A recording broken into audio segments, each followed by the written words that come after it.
The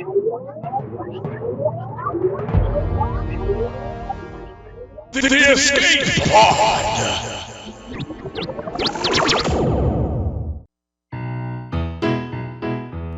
Hello everyone, welcome to episode 7 of the Escape Pod. Hello Tom, I'm feeling great. Come on everybody, tell me episode 7. That was really... Yeah? That I was forgot good, that man. it wasn't 8 because of the Christmas one. So then I was like, midway through, like, I'm fucked. It'll do, man, it'll do. That's fine. 7 Wonderful in heaven, job. Thomas. 7 in heaven. Oh, like welcome to we're heaven. and we're the ethereal gods come to bless you with shenanigans. Little Miss Levi sat in heaven listening to the Escape Pod 7. We're in heaven. No, not really. It's Devon. There's no angels, but farmers and shit. Is that a good one? Farmers and shit. Okay.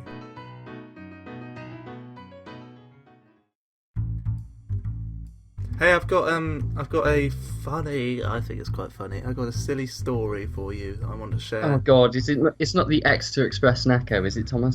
No, I did have a look, see if I could find any gold on there, but No alas, geese escaping or anything, or any ducks. I don't think they ever found that goose. Can I have a geese, please? And geese. Anyway, I've got this story for you. I'm curious to know what your take is on it.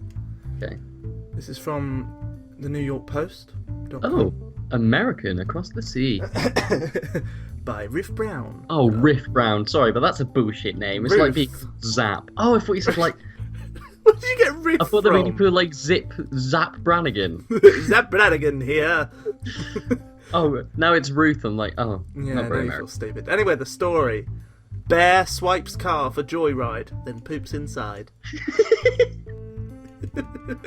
I gotta mark my territory.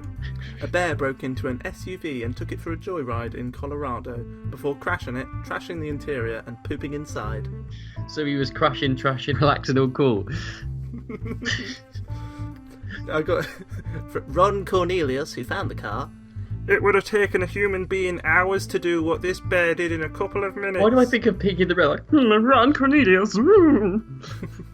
Ronald Cornelius, what a name. That's Ronald to you. Just like Riff Brown. Silly What's up? My sausage, name's you. Riff Brown. Zed Brannigan. So like, why would you even like interview someone after shit like that happens? Like, were you displeased? Yes, I was displeased. It was a fucking bear. Yeah, there was a bear in my SUV, and it pooed everywhere. How do you feel? Well, not great, obviously. A fucking bear shat in my SUV. So that- yeah, actually, surprisingly pretty good, actually. You know what? I'm already over All it. things considered. Really doesn't matter to me. I'm totally over it.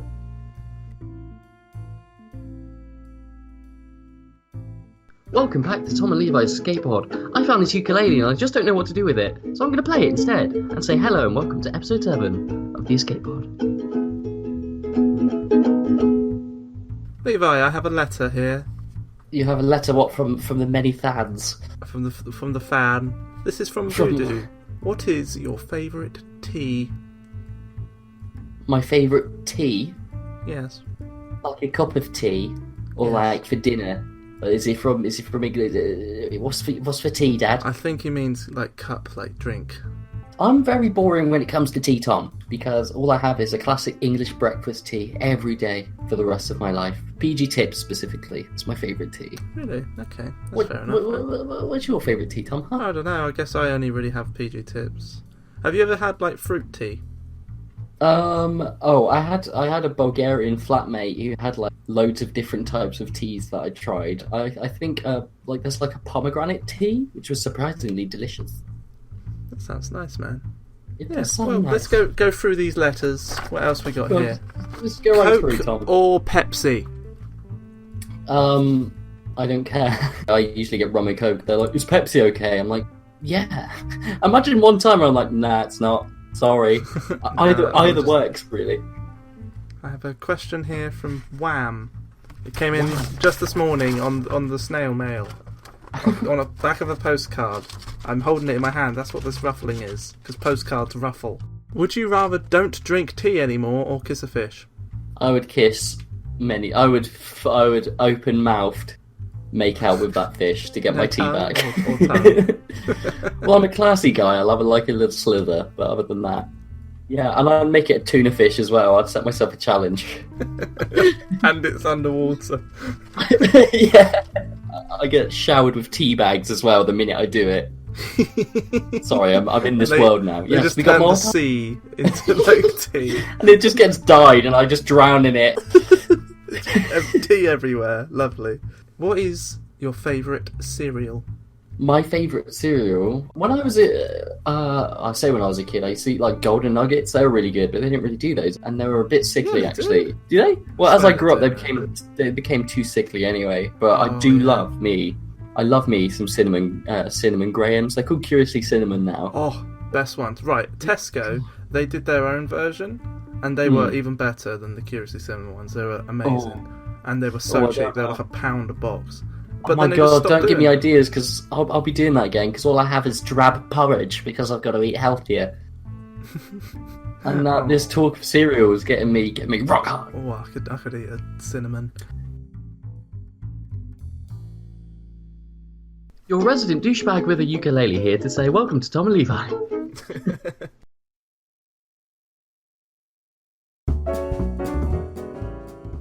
Levi, we need a little segment to go like, I don't know, just in the middle of the thing. Say, thank you, Felicity.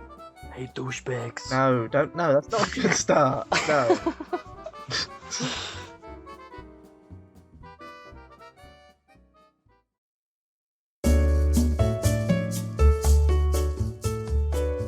Here's another story for you from the HuffingtonPost.com. Ooh. Naked burglary suspect wanted sesame seeds for his burger, police say. He allegedly used a butter knife for the break-in, which is probably the least threatening knife you could have picked. Yeah, but it's the spread stuff along with his sesame buns. He's got the butter ready. That's the thing. He's like, just bring the butter knife. It's fine. A Florida man accused of burglarizing his neighbor's home while naked allegedly gave police an excuse that can only be described as seedy. Oh my god. That is, I kid you not. Oh, for God's God. sake. Oh, literally, you could just tell the guy was smirking as he wrote that line. He's like, this isn't serious and someone's house wasn't being broken in. This will get me a promotion. But also, drugs are a thing, Tom. I'm doing that with a little rainbow going over my head. That guy does not. That guy would go to the local Walmart where he's sober and needed some serious sesame action. Instead, he's like, let's just go to the house. This is cool, man. And he was naked. It's like, I reckon that part wasn't even true, but the paper's like, you can't just want the sesame bun, something else. William Lowland was asleep when he heard a commotion in his kitchen, and he sees this guy naked. He thought it was a woman because he had long hair, and he was all naked. Oh, and he was okay with it, was he? Yeah, and then he was like, "How'd you get in my house? Who are you?" said Lowland, and he was still naked. And Lowland said, "You're lucky I don't knock you out." And then the man said, "I don't think you can." And then the man hit him twice, knocked him out. Yeah, but also, like, What the hell? thanks for that, What's going on? Huffington Post. They're like, and he was like, but I was like, and then they were like, And they were like, "Whoa!" And then the police were like, "Woo!" and he's like, I don't think you can do it. He's like, well, I wouldn't test that. He's like, well, maybe I should. He's like, well, I'd like to see you. Well, maybe try. Like that kind of shit. But also, I can just imagine him going to a house before and then being sad that after raiding the kitchen that there were no sesame seeds. I mean, who has sesame seeds on hand? Yeah. I mean, maybe you just got lucky. Someone was just about... Why didn't he just buy a seeded bun? What's the matter Someone with was him? just about to make sesame cake and he picked just the right kitchen. I have no idea. It's very weird. How peculiar.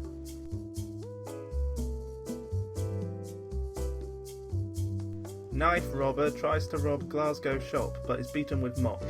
Then tries to rob another shop and then is beaten with another mop. That sounds like something that happened here. Yeah, it happened in Glasgow, dude. Goodness me. Did he want you to cry afterwards? Well, he really cleaned up. Hey! You can just imagine it being like an old lady with that mop. It's like, get out, go on, get out of my shop. It's like, I'm going. I need a knife as well. Like, You reckon it was You never bring a knife to a mop fight, It was man. another butter knife, Tom. He's like, I just want my sesame seeds, man. Everybody wants them these days. Come on, they found the drug compound. He was probably just buying sesame seeds and had a knife on hand. Careful, in man. that shop. I'm excited. I got my butter knife ready and everything. I got bread in the back. Got bread in my boot. Your wee little boots. But now I want to cry because you hit me with a mop. Goodness me. Goodness gracious, Thomas.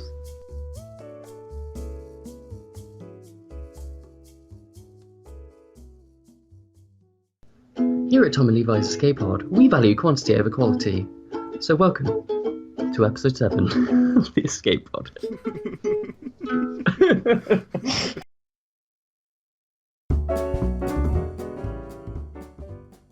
It's a staple part of Tom and Lev. Come on, everybody, join us. Guess the game. I've run out of rhymes, Tom.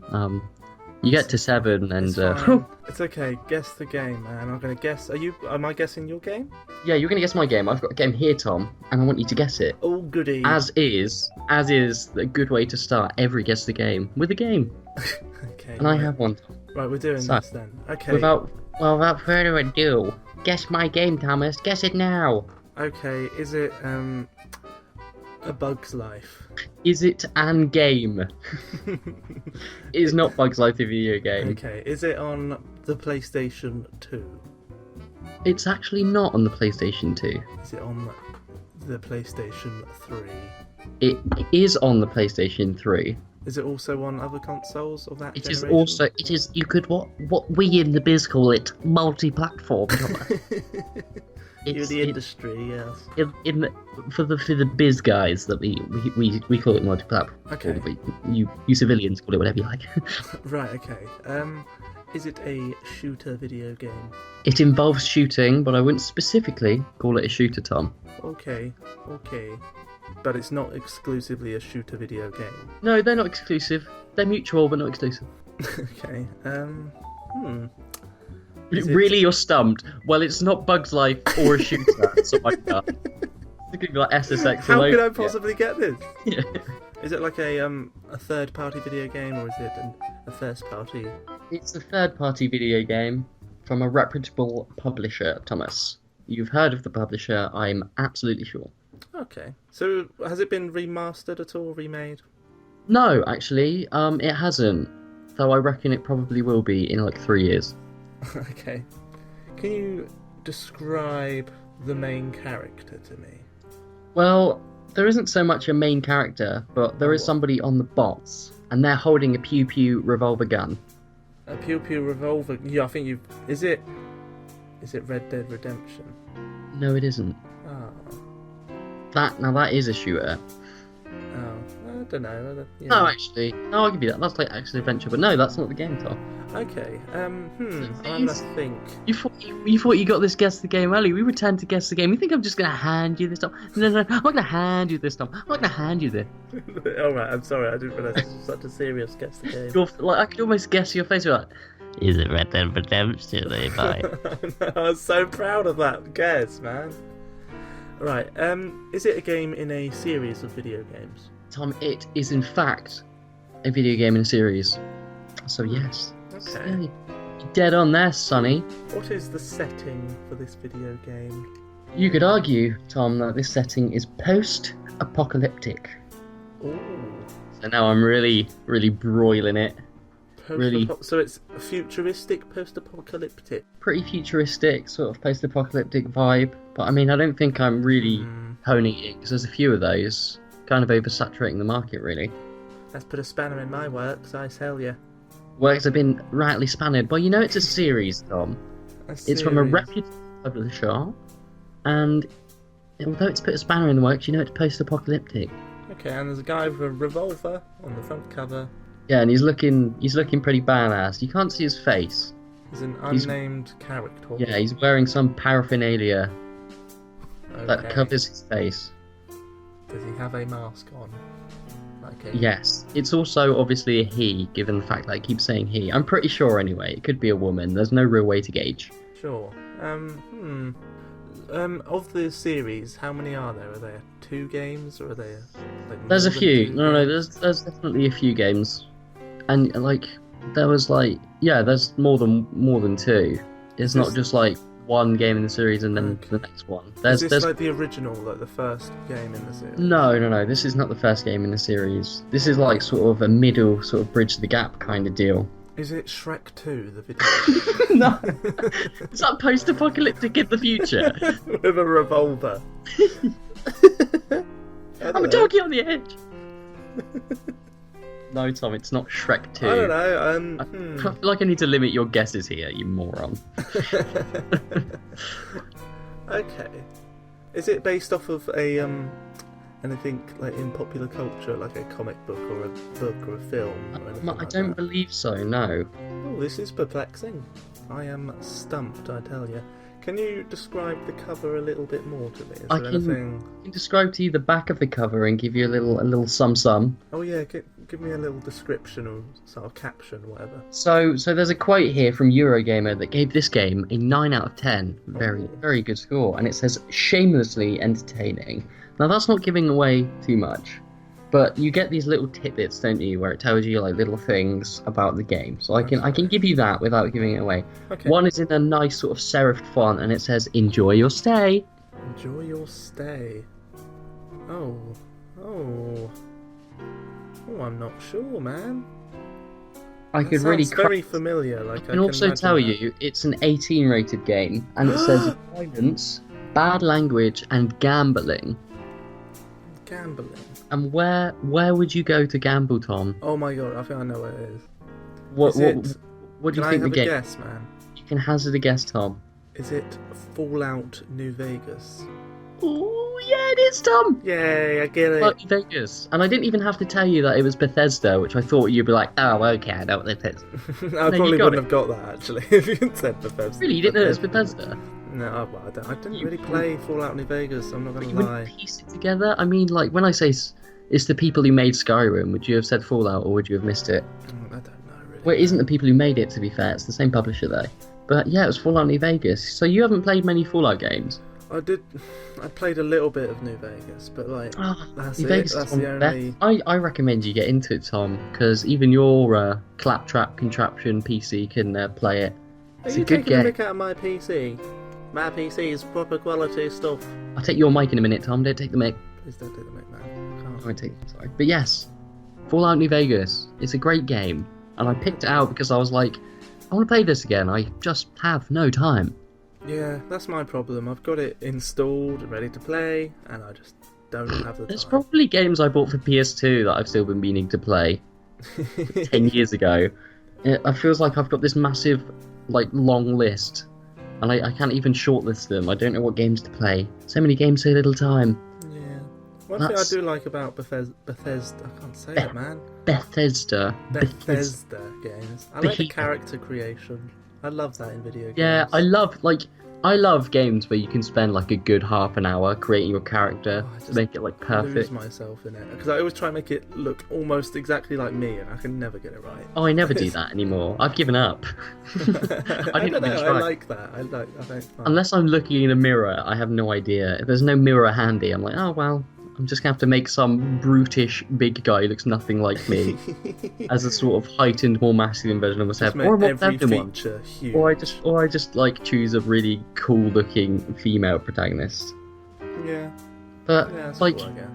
yeah, like a cool like red-headed like witch or whatever, and you're like, yeah, like Bloodborne. I was like I felt bad in the end because I died so much. I was like, I'm killing her every time I do this. But yeah, I love games like that where you can just customize everything. Where it's not like head 5, hairstyle 17. You can kind of tailor it, like change the length of really your do. hair. Some games it works, some games not so much. Like, Sometimes you can just do stupid shit with it. Tony Hawk's Underground had like that, and it wasn't very good, really. No, You could make it a really thin head, and he looks ridiculous. yeah. It was just But I sick. suppose people like it like that, like being done with it. Oh yeah, like- that's part of the fun. People playing games and making them entirely green, but with a massive head and little milky thighs. Well, that's cool, man. Yeah. I guessed the game. I got there in the end. You did guess the game. At least you didn't fail like you did with Until Sharks. Right. Ruined my Christmas spirit, I'll tell you that. Winter edition, that was. It's oh my god, it's been like over half a year. I know, Tom. This is our favourite thing to do, Escape Pod, and you messed it up. Oh, that's not true. No, we things happen, Tom. And I'm sorry. But yeah, we're back, Tom. Okay, It's an escape pod. Okay, man. It's a crispy escape pod coming out the oven, Delicious. and it's a little portable oven because we're in an escape pod, Oh, goody. and like it smokes up, but we can't escape because we'll die into the endless abyss. That's Can't open a window, can you? You just hear nothing. You just see me float. Nobody can hear you scream, Tom. In space, nobody gives you ice cream. And for more light-hearted content, watch the Escape Pod. Thank you. Hello, Levi. What is your salad of the week? Well, Thomas, as it is still the summer, but we're creeping into the winter months, I've decided to just have a little party piece. We're going for a grilled halloumi and little gem salad with preserved lemon dressing.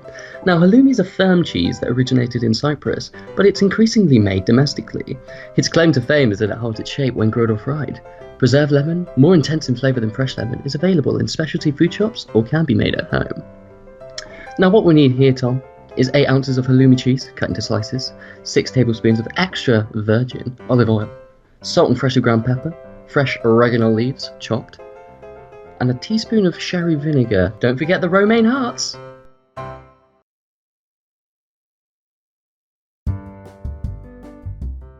If you could have, Tom, any superpower, what would it be? Oh, okay. It's easily being able to fly. Being able to fly. Why, Tom? Because that would just be so much fun. Yeah, but do you reckon you grow old really quickly, like flying around, or what have Hell you? no, I'll just fly everywhere. I'm like, oh, I'm bored. I'm gonna go for a fly. It'd be great. You're gonna go fly. I'm gonna go fly now. Excuse me, I'm gonna go fly. For some reason, as a kid, I always wanted to turn like super small, like the size of a rodent or something, and then like run around the house. And That'd be I'd be like, cool, yeah. when you were a kid, I think I thought that the most because hey, I could use my VHS tapes to create a crash course. That's the kind of shit that I was thinking. Yeah, man. I think Me with my priorities. Yeah. But I don't know. As I've grown up, I guess clairvoyance is always good. To become invisible would be pretty handy. But none of that bullshit invisibility. Like for some reason, all of my clothes will turn invisible as well. That kind of shit. Not like I'm just like a walking pair of jeans or whatever. Although that'd be a great meme. The meme would be strong. Yeah, exactly. But, you know, I think it'd be one of that bullshit where, like, if I touched you, Tom, you'd go invisible too, so we could, like, bugger off from a shit We'd go invisible situation. together. We just have to hold hands all the time. Yeah, and we have to frolic. That's what the rule dictates for my clairvoyance. You have to skip. Always. You, like, literally start becoming more opaque the more that you don't frolic. That kind of leads into another question here from Gru. What's the dumbest thing you've done as children? Now, my brothers always take the piss because one time I was so desperate to want to be able to fly, I strapped a couple of milk bottles to my arm. Oh my god. Jumped off a wall to try and flap my arms as hard as I could to try and fly, and immediately slammed into the ground. Tom, do you want to hear something funny? It's very similar to the dumbest thing I did as a child. Okay, right. Right, I watched so much Toy Story. I've said this before, but like I used to like record VHSs and watch Toy Story over and over again. And one time I took it upon myself to make cardboard wings and like a little cardboard helmet, which came off in the end. But I was like, you know what? It's fine. I'm still Buzz Lightyear. I stood on the end of my staircase, jumped, tried to fly, hit my head on the like gate, the little stair gate for like kids, and like knocked myself out. That's funny. Why did you try that? Not even Buzz Lightyear could do that. I was like halfway down the steps, and I just fucking went ahead for the gate. I was just like crying. I was like, I'm not Buzz Lightyear. Oh, Even he couldn't fly. Yeah, exactly. I was gonna say I should have listened to Randy Newman's lyrical content during that song. That's funny. Well, Tom, I think it's fair that we answer one bonus question from our moderator, Julia. because she's just come in with a hot round of questions, Tom, and I'll let you decide what the question is. Okay. If you could fuse your pet with another animal, which one would it be? Now, you have a cat and I have a dog. Let's make that clear. I was really hoping you wouldn't pick the dumbest question, but okay. Why not? I was praying you didn't go for that fucking question. Of course I was going to pick it. The minute, Shouldn't have let me pick if then, you could should you? fuse, oh jeez. Right, go on Okay, then. well, Answer I'd it. fuse my pet with like, I don't know, it's such a dumb question. I hate you, Tom. Okay, I'd fuse my cat with a dog, and then they'd be alone in the world of a little cat dog. Okay. I'd fuse my dog with like a horse, so like it'd be a really tall dog with still like a dog-shaped head, and then I could ride him. That'd be great. You know what? I'm going to ask another one of Julia's questions. Okay. I hate you. Okay. I like this one because it could be funny. So, what's one thing that has always slightly irritated you enough to actually do something against it? Something that you're like, this is totally irrational. There's no need for me to say anything. Is there anything you have where you're like, look, I can't. Question. There are times when people eat sometimes way too loud, and you feel like they're doing it to spite you. It like has me literally gritting my teeth in agony, but I can't say anything. You're just eating food, but I'm like, maybe just be a little less louder. There's no reason. There's no reason for me to like, shut up! It can't just be like mid-dinner and be like, can you shut up? You're eating too loud and I don't accept it. Yeah, I think for me, I've said this before, but I really don't like Velcro. It's, you know, when people it's like fingernails down a chalkboard, like scratching a plate with a knife and fork. For me, Velcro does that to me. So if like someone is just Really? like just ripping a bit of Velcro really quick, like obviously they've got to unfasten their belongings. How can I stop them from doing I think this was in like a hypothetical, but like every time you do something, like the world's worst noise is in your ear for like 5 seconds or something like that, and you said Velcro, and I was like, what? Are you just trying to get out of this? But no, you really don't like Velcro. No, So I'm going to make I sure don't to like strap Velcro. on my Spider-Man Velcro shoes next time I visit you, Tom, and really go to town. Oh, and final question. What's in the box? What's in the box? It's, What's in the box? Julia Roberts. I don't know. Fucking. What's in the... Is it Gwyneth Paltrow? Spoilers, what's in the box? Man, no. Well, thank you very much for all the questions and fan mail that definitely came through on these letters that I'm holding. Definitely is fan mail. Thank you, man. Thank you, buddy. Please Thanks send for in answering. more questions. And please don't give them to Tom because he picks the stupidest ones. Right. If I could fuse my ass out to yours, Tom,